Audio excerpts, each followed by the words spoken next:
Ola a todos e a todas, eu son Tamara, unha das integrantes do grupo Catro Patas para un Banco. A continuación, a miña compañeira Fátima e eu imos vos contar unha historia real que lle aconteceu á miña avoa Carmen cando era pequena.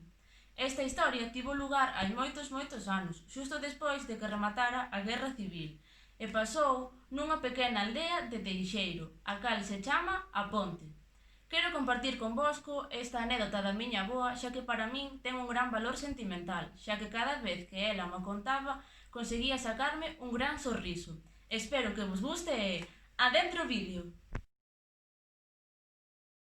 Fala, divino! Olha, Carmiña, séntate, muller, séntate. Mira que fai tempo que non nos vemos ca historia esta do coronavirus, eh? Cala, muller, cala. Éche ben grande o que está a pasar, ó.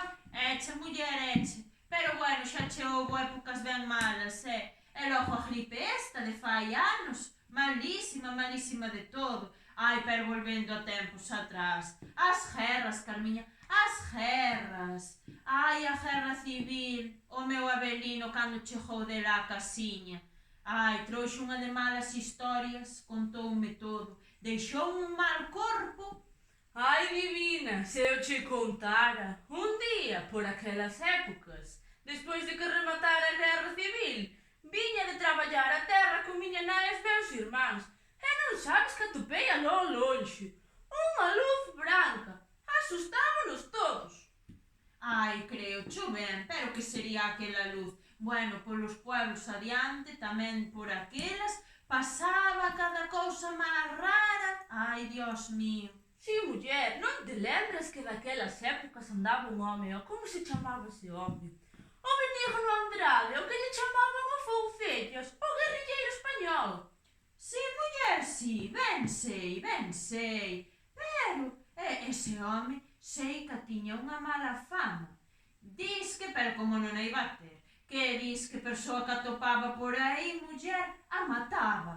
Así foi, muller, que miña nai colleu un medo que nos mandou a todos para a casa. Pero a min picaba unha curiosidade e marchei mirar que era, eh? Ai, si, xa me parecía a min, Carmiña, ti eres dura de roer, Ai. Bueno, muller, aínda así, non nos levaba todas comigo, Pois mira, collín o camiño diante e ao final atopei a luz desa. Pero non era Foucellas, non sabes o que era. Que era, Carmiña? A ver. Non te lembras que daquelas épocas sempre pasaba un home por ali a repartir a leite polos povos? Pois resulta que quedara espetado na lama co cabalo. Si, muller, o leiteiro que iba de casa en casa levar o leite e dis que quedou na lama espetado. Ai, meu pobre, e logo.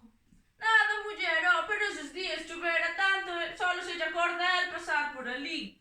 Menos mal que dei con el, que senón... Non xa, meu pobre, tuvo unha suerte. Ai, Sí, ainda muller. fuches valente, Bueno, muller, por moitas tivemos que pasar, ó.